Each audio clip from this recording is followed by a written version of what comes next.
하나님 말씀 함께 보겠습니다. 함께 보실 하나님 말씀은 시편 108편 1절에서 13절까지입니다.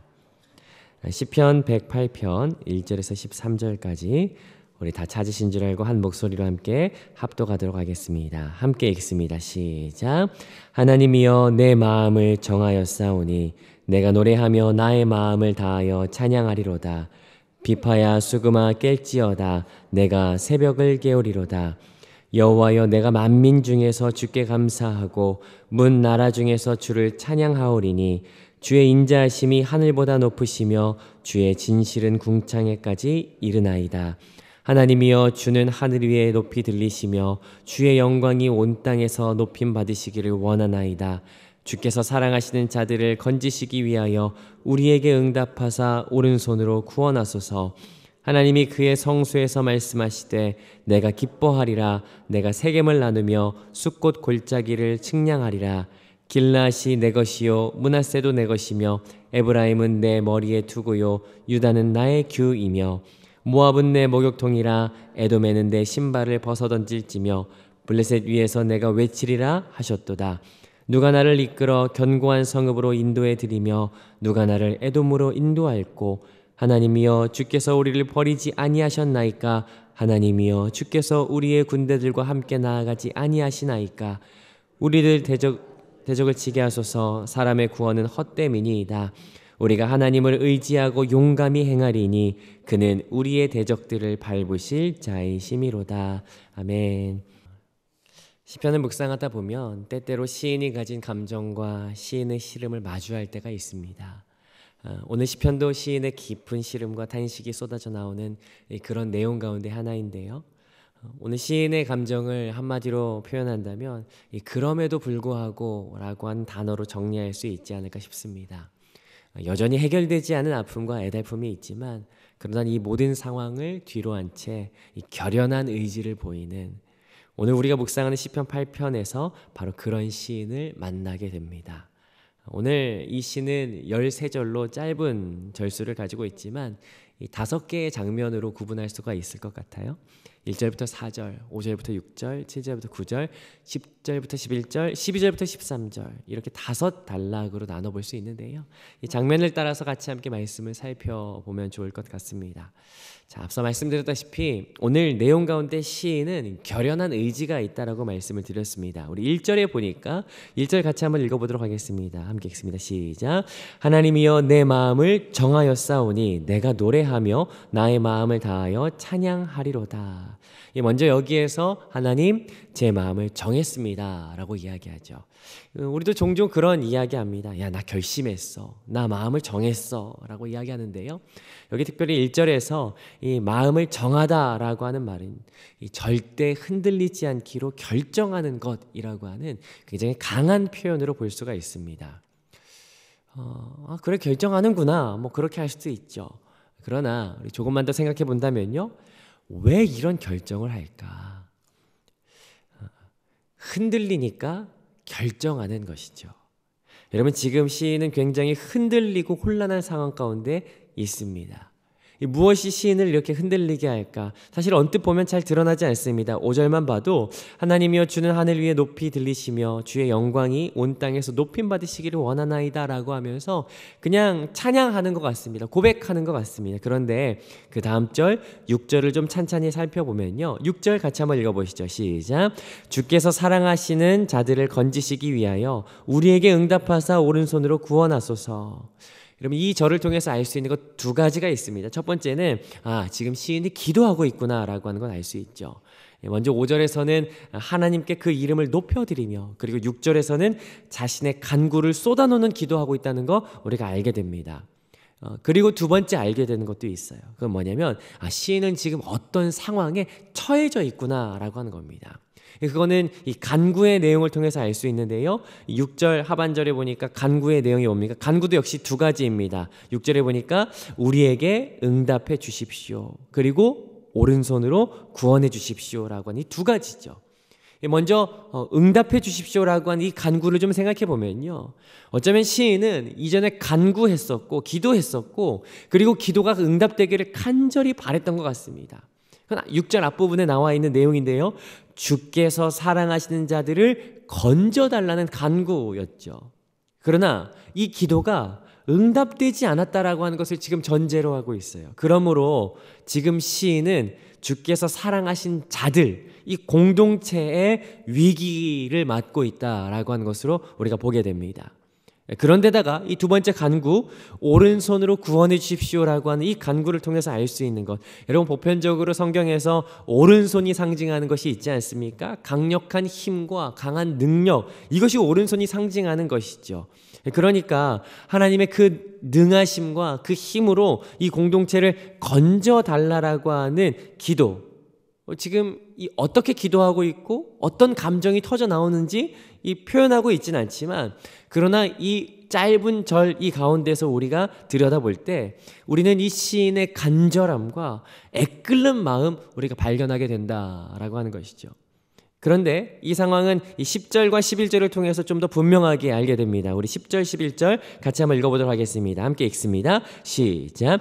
누가 나를 이끌어 견고한 성읍으로 인도해드리며 누가 나를 에돔으로 인도하였고 하나님이여 주께서 우리를 버리지 아니하셨나이까? 하나님이여 주께서 우리의 군대들과 함께 나아가지 아니하시나이다. 10절에 보니까 특별히 에돔이라고 하는 특별한 대상이 나옵니다. 지금 시인이 에돔과의 싸움 가운데 있구나라고 하는 것 알게 되죠. 여러분, 성경에 나타나는 에돔은요, 이스라엘에게는 가장 가까운 이방 나라이면서 사실은 가장 오래된 숙적인 것 알게 됩니다. 그러니까 지금 이스라엘은 실제로 이 에돔과의 싸움일 수도 있고, 시적 표현에 의한다면 가장 가까운, 가장 오래된, 끊어지지 않는 그 적을 의미하기도 하는 것이죠.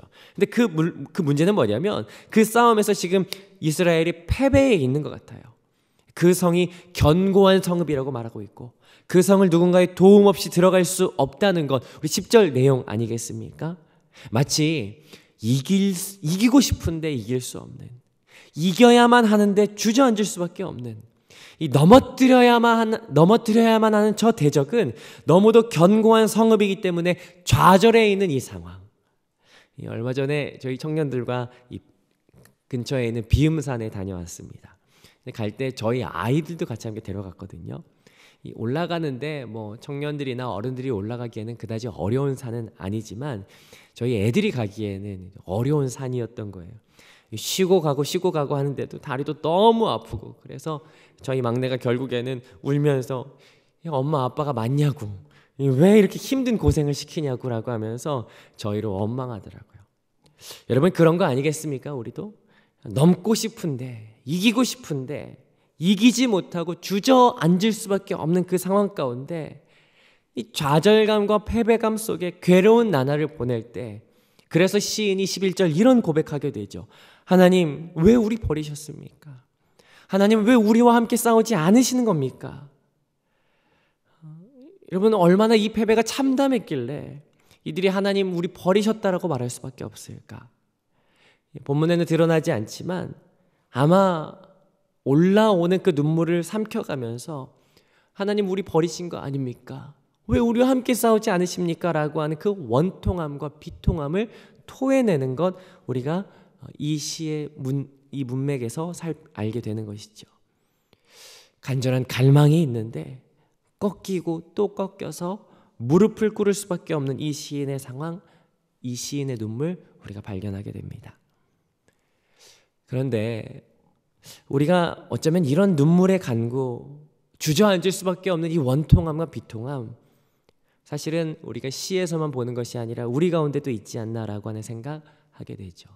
참 오래된 일인 것 같습니다.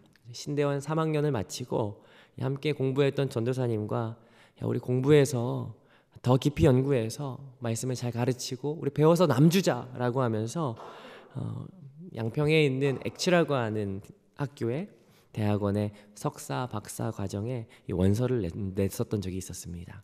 사실 원서를 넣는다고 해서 다 되는 것 아니고 학생들 거르기도 하니까 만약에 되면 하나님께서 나를 공부하라고 열어주시는구나 라고 하면서 그 뜻으로 여기고 공부하면 되고, 떨어지면 뭐 아니구나 하면서 그런 마음으로 이제 원서를 제출했죠. 그때 저희 첫애가 태어난 지 이제 얼마 안 됐을 때였어요. 그래서 원서를 내고 얼마 안 있다가 시험 날짜가 돼서 가서 이제 면접 이렇게 보고 하는데 되게 이제 난처한 질문들 많이 했습니다. 되게 심도 있는 질문들 많이 해서 제가 제대로 잘 대답했는지도 잘 모르겠고 안 되겠구나 하면서 낙심해 있는데 웬걸 합격을 한 거예요. 그래서 이제 며칠까지 등록금을 납부하라고 이제 고지서 이렇게 주더라고요. 문제는 뭐냐면 그때 제가 전도사였는데 그때 사례비가 120만 원 받았습니다. 그걸로 이제 세 식구가 살았는데 그걸로 살기는 사실은 쉽지가 않죠. 근데 그때 등록금이 한 400만 원 좀 더 넘었던 걸로 기억해요. 방법이 없어가지고 어떻게 해야 되나 그냥 뭐 어쩔 수 없으니까 이제 고지서 뽑아놓고 그 책상에 붙여놓고 이제 매일같이 이제 기도하는 거죠. 하나님 저 공부하고 싶습니다. 하나님 저 학교 가고 싶습니다. 기도하면서도 혹시 방법이 있지 않을까 그러면서 저희 부모님한테 이제 넌지시 이제 이야기를 꺼내 보는데 제가 안 된다는 걸 알고 있습니다. 그런데 예상대로 안 됐어요. 아내도 이제 처가에 이제 슬며시 이야기를 흘렸던 것 같습니다. 갑자기 장인어른이 전화하시더니 아이고 원서를 넣었다면서 같이 기도할게. 참 도움을 주면 좋을 텐데 그러지 못해서 미안해라고 하시면서 괜히 이제 죄송스럽게 이제 그런 말씀하시더라고요. 어떻게 방법이 없을까? 그래서 이제 마지막으로 제가 사역하던 교회에 이 장학금 제도가 있어가지고 신청해 보려고 이제 담임 목사님께 이제 말씀을 들었는데 오히려 이제 담임 목사님 말씀하시는 것이 사역에만 집중하고 공부하지 말라고 학교 가지 말라고 그러시는 거예요. 얼마나 서럽던지. 그러면서 이제 등록금 마감 기한이 딱 됐어요. 근데 전화가 한 통 옵니다. 학교에서 전화가 오는데 아직 등록이 안 됐습니다. 혹시 문제가 있으십니까? 그러더라고요. 마음을 이제 긁는 거죠.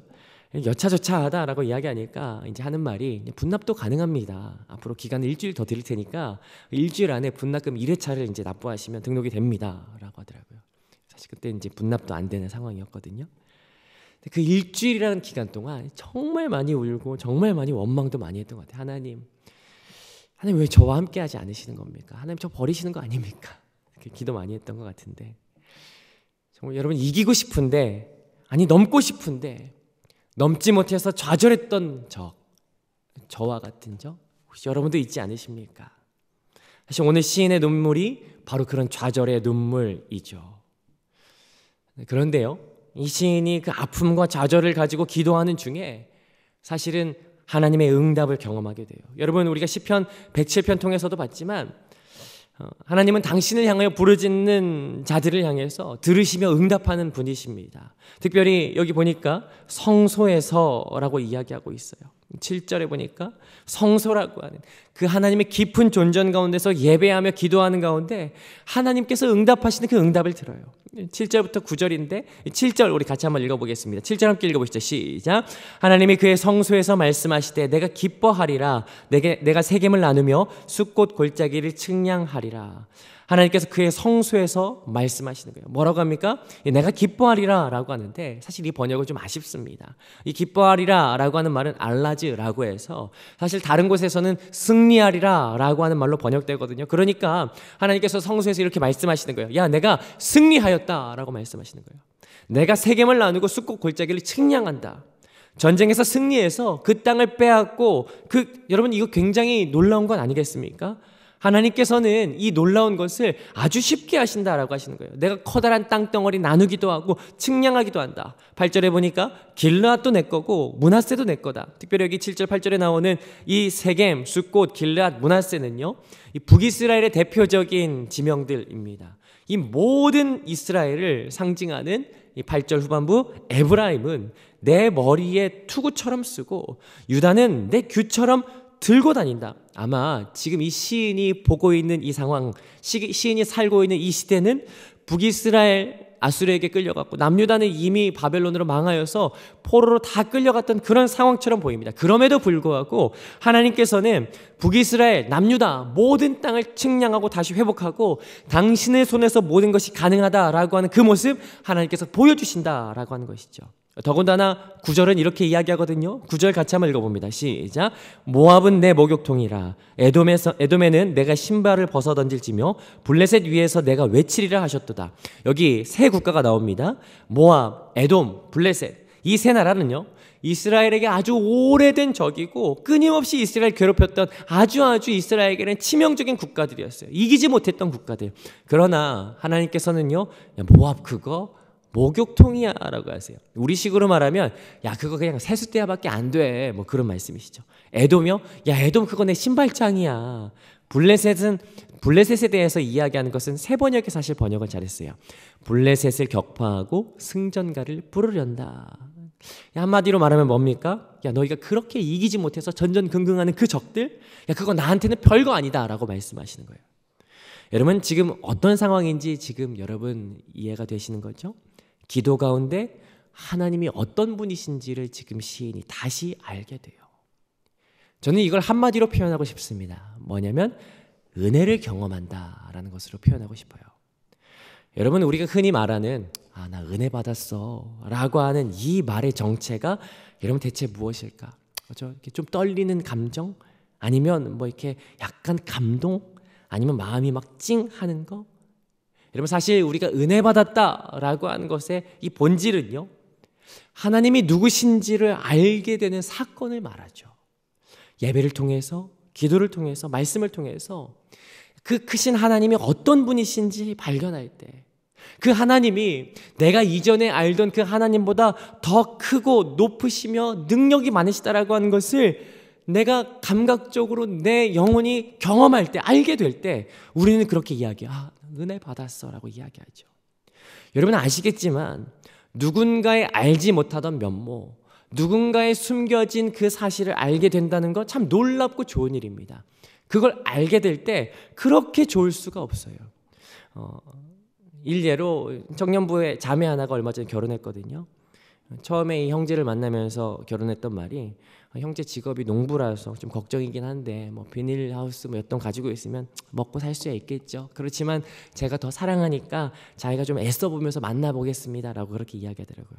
근데 결혼하기로 해놓고 이렇게 얼마 안 돼서 알게 되는, 이 자매도 얼마 안 돼서 알게 된 사실이 있는데, 알고 보니까 이 형제가 농사 기술 때문에 네덜란드 유학 다녀왔고 농부가 아니라 농업 경연이라고 그러면서 막 한박 웃음 막 짓는데, 물론 생계를 염려했던 그 걱정이 사라져서 이렇게 좋은 거겠지만, 그런데 본질상 누군가의 새로운 면모를 알 때 기쁨? 여러분 이런 거 아니겠습니까? 사실은 우리가 하나님 모르지 않습니다. 그리고 오랜 시간 믿음의 삶을 살아오면서 하나님 어떤 분이신지 우리가 이성적으로 경험했고 또 알고 있죠. 그러나 우리가 알고 있는 그 하나님의 모습보다 더 크고 놀라우심에 대하여 새롭고 경험되어지고 알게 되는 것, 사실 너무도 중요하다는 사실이에요. 오늘 시인은 깊은 기도 가운데서 하나님이 어떤 분이신지를 다시금 경험하게 돼요. 그러면서 시인이 오늘 고백하는 게 있습니다. 그보다 한 가지 더 중요한 게 있다면, 아직 패배의 상황은 여전하지만 해결된 바가 없지만, 그러나 여기에서 시인이 두 가지를 결단하는 거예요. 은혜 이후의 두 가지 결단. 아마 그 두 개의 결단 앞에서 저는 이 단어를 붙이면 좋을 것 같은데, 아직 아무것도 정해진 게 없지만 그럼에도 불구하고 이 시인이 결단한다라는 거예요. 첫 번째 결단이 뭔지 12절 13절 보니까요, 12, 13절 제가 읽어보겠습니다. 우리를 도와 대적을 치게 하소서. 사람의 구원은 헛됨이니이다. 우리가 하나님을 의지하고 용감히 행하리이다. 그는 우리의 대적들을 밟으실 자이심이로다. 여러분 첫 번째 결단이 뭡니까? 하나님, 우리가 하나님을 의지하겠습니다. 비록 지금은 패배하고 실패했지만 그럼에도 불구하고 하나님을 의지하겠습니다라고 하는 결단이 여기 등장하죠. 그리고 또 한 가지 결단, 우리가 먼저 봤던 1절입니다. 1절 같이 한번 읽어보시겠습니다. 시작. 하나님이여 내 마음을 정하였사오니 내가 노래하며 나의 마음을 다하여 찬양하리로다. 하나님, 내가 마음을 정합니다. 흔들리지 않도록 굳건하게 내 마음을 정합니다. 여러분 이 고백이 얼마나 아름다운지 모릅니다. 여러분 누군가가 자매님, 형제님, 제가 마음 정했습니다. 제가 어떤 일이 있어도 형제님을 제가 신뢰하겠습니다라고 이야기한다면 거짓말 마 이럴지는 몰라도 여러분 사실은 너무 고맙고 감사한 거 아니겠습니까? 하나님, 제가 하나님 마음 정했습니다. 그래서 내가 마음을 다해서, 이 마음이라고 하는 말은요, 생명이라고 바꾸는 것이 더 좋을 것 같아요. 제가 내 생명 다하여 하나님 찬양하겠습니다. 2절 비파야 수금아 깰지어다. 모든 악기들 총동원해라. 내가 새벽을 깨우리로다. 여러분 이 새벽을 깨우리로다 라고 하는 말은 동이 틀 때까지 우리 밤새도록 깊은 찬양해보자 라고 하는 의미이죠. 우리가 철야하면서 하나님 찬양하겠다라고 하는 그 의지. 그래서 3절에 보니까 내가 만민 중에 문 나라 중에 모든 열방 가운데 그 어떤 족속도 이기지 못할 그 하나님 내가 찬양하오리니 라고 하면서 그 찬양의 고백 4절 같이 한번 읽어봅니다. 시작. 주의 인자하심이 하늘보다 높으시며 주의 진실은 궁창에까지 이르나이다. 아멘. 시인이 찬양으로 이 시를 담고 있습니다. 제가 그때 이제 학교 가지 못하고 좌절과 실망이 굉장히 컸었어요. 같이 공부하자고 했던 그 전도사님이 그러더라고요. 전도사님, 우리 그럼에도 불구하고 소망을 가지십시다. 이 공부에서 남주자라고 하는 그 마음 우리 꺾지 말고 우리 계속해서 이 소망을 품으십시다라고 이야기하더라고요. 근데 그럼에도 불구하고라고 하는 말이 얼마나 힘이 되든지. 실제로 그 뒤에 공부할 수 있는 기회가 열리더라고요. 세미나에 등록해서 이제 공부하기 시작했어요. 근데 그때 갔던 세미나가 이 담임 목사님이 하시던 세미나였고, 그쯤에 교회 담임 목사님 바뀌시면서 새로 오신 담임 목사님은 목사는 평생 공부해야 됩니다. 그러면서 막 책을 사주시면서 책 읽기, 성경 연구, 막 설교 막 엄청 시키셨었죠. 이렇게 준비하면서 그래서 이제 그런 날들이 있었는데 오늘 말씀 이렇게 준비하면서 지난 날들 되돌아보니까 하나님께서 정말 신실하셨구나. 그럼에도 불구하고 하나님께서는 길을 여셨구나라고 하는 걸 되돌아보게 됩니다. 여러분 삶 가운데도 그럼에도 불구하고 하나님께서 역사하셨던 적 잊지는 않으신지요? 우리가 그러면서 오늘 말씀 앞에 다시 이 마음 붙드는 것, 그렇다면 우리가 상황에 상관없이 우리가 마음을 결정하는 것 정말 중요하겠다. 오늘 시인이 이야기하는 것처럼 하나님을 의지하겠다라고 결심하는 것 나에게도 있어야겠다. 여러분 혹시 여러분의 삶 가운데 실패와 좌절을 경험하십니까? 여러분의 삶 가운데 어려운 나날들, 주저앉아서 좌절 때문에 울 수밖에 없는 날들이 혹시 여러분 가운데 있지 않으십니까? 그렇다면 오늘 우리가 이 말씀을 통하여 다시 한번 우리의 마음을 정하십시다. 우리가 그럼에도 불구하고 하나님을 향하여 우리의 마음을 결정하는 이 마음, 그리고 하나님을 의지하기로 다시 한 번 더 마음을 다잡는 이 시간, 하나님의 그 크심과 하나님의 능하심 앞에서 우리가 다시 한 번 더 마음을 결정하시는 오늘 이 하루가 되시기를 주님의 이름으로 축복합니다. 그 마음을 결정할 때 하나님의 놀라우심을 다시 한 번 더 은혜로 경험할 수 있는 이 하루 되시기를 주님의 이름으로 축복합니다.